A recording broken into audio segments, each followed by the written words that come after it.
প্রিয় ছাত্রছাত্রী, master academy চ্যানেলে সবাইকে স্বাগত।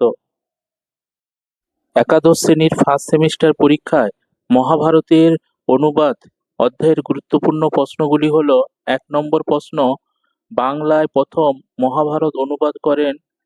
উত্তর, কবীন্দ্র পরমেশ্বর। ২ নম্বর প্রশ্ন, কে মহাভারত অনুবাদ করেন? উত্তর, শিকর নন্দী। ৩ নম্বর প্রশ্ন, ভারত পাঁচালী কাব্যের কবিরূপে কার খ্যাতি ছিল? উত্তর, কাশিরাম দাস। ৪ নম্বর প্রশ্ন, শিকর নন্দী মহাভারতের কোন পর্বের অনুবাদ করেন? উত্তর, অশ্বমেধ পর্ব। ৫ নম্বর প্রশ্ন, কার আদেশে কবীন্দ্র পরমেশ্বর মহাভারত অনুবাদ করেন? উত্তর, পরাগল খান। ৬ নম্বর প্রশ্ন, কাশিরাম দাস কোন সময়কালে জন্মগ্রহণ করেন?